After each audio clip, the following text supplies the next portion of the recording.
one is the hardest trauma to overcome that you've seen, or it takes the longest for people to psychologically wrap their heads around the wounds that they've received? Grieve, forgive, own, move on, process. Which one is typically the hardest to overcome?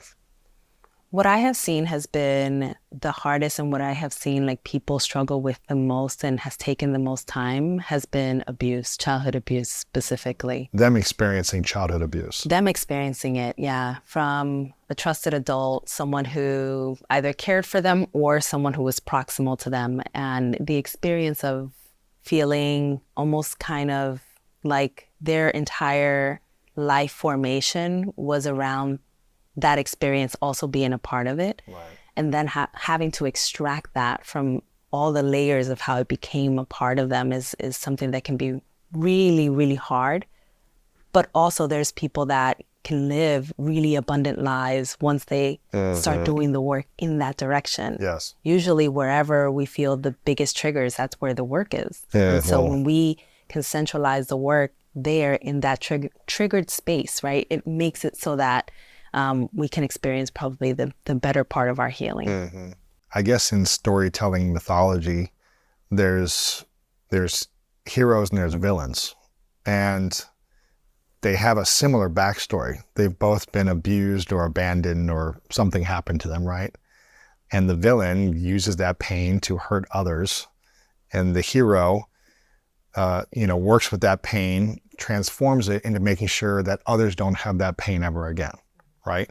And I probably had both of those in my life of like, I've used the pain to try to be angry at others and like dominate and win in sports. And then I've found transformation and being like, I don't want anyone to feel this pain ever again. And so I think we have a decision at different times of life of like, how are we going to use this trauma or this memory or this experience for us? Are we going to live it to harm others or to help others and be in service? And I think it's really tricky, speaking from experience, as an adult mind, trying to understand, your 5, 7, 12, 15-year-old self who is sexually abused, childhood mind that's still stored inside of you.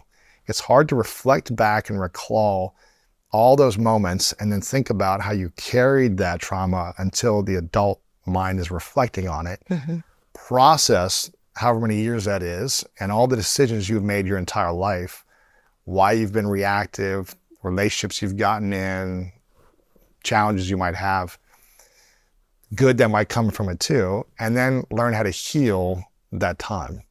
It's like, it's kind of a mind, it's a mind mess, it's tricky. And so I think you're probably right in that that's probably a painful one to overcome. I know there's lots of different traumas, but that one's definitely painful.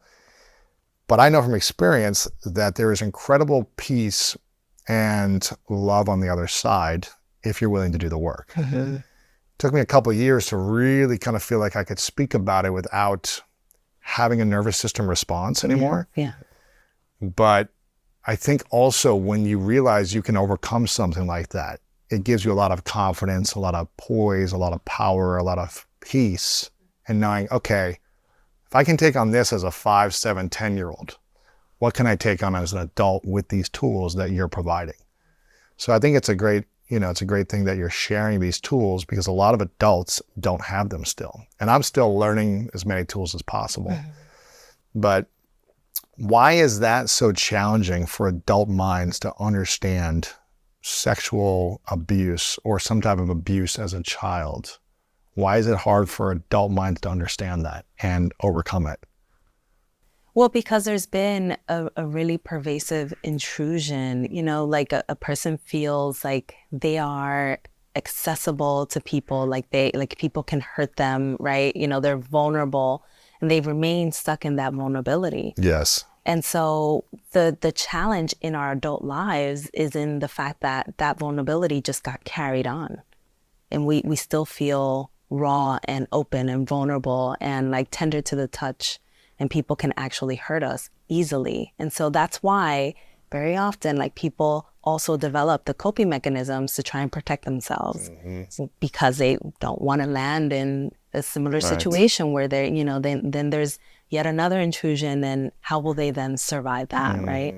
And so it makes it, I always say, when it's doubly hard to actually get through something, the reward would be double. Right. Even more. It'll be even exponential, right? I think so. And I think your story, which I know you've spent many years now sharing, and I think that it offers a beautiful moment for all of us to also reflect upon the fact that there is hope about abundance on the other side of healing. Because most of us think like, when will this ever end? Will I ever heal? And we kind of get stuck in that narrative, Yes. rather than in the narrative of just do the work, Yes. and trust that there will be abundance on the other side. There will be a steady version of you that is meeting you on the other side. Yeah. I started the healing journey 10 years ago with the sexual abuse that I experienced as a kid. And I thought that I had healed a lot of it, but I still kept, and I did in certain areas, but I still kept entering relationships that proved otherwise and allowing myself to be kind of cross certain boundaries that I didn't want to, right? Because I didn't have the skills or the courage to be able to stand for the inner child inside of me and what he really needed during certain relationships. And so it wasn't until about 3 years ago when I kind of revisited it again through intimacy. Like I was able to heal in some areas, but not every area. And that's when it took even more work. It was like an extra couple years. So, I feel like healing is a journey. It doesn't like mean, okay, I've done 6 months of intensive work, now I'm good. Like new things might come up in a couple of years that you have to readdress. And at least that's what's happened for me.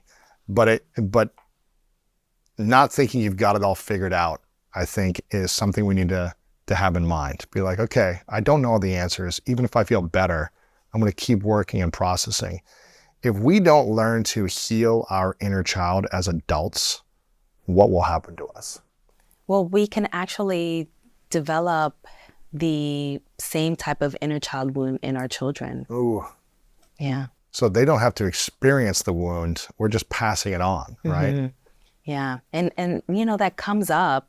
Of course, we're talking about intergenerational trauma having some biological, connections, right? Like, so there's already a family that perhaps is already, from a nervous system perspective, from perhaps an epigenetic perspective, already having tenderness and vulnerabilities that are emotional.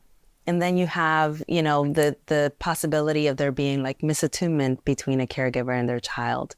The caregiver may be so preoccupied with their own stress and trauma that they miss the social cues that their child is telling them, I need you.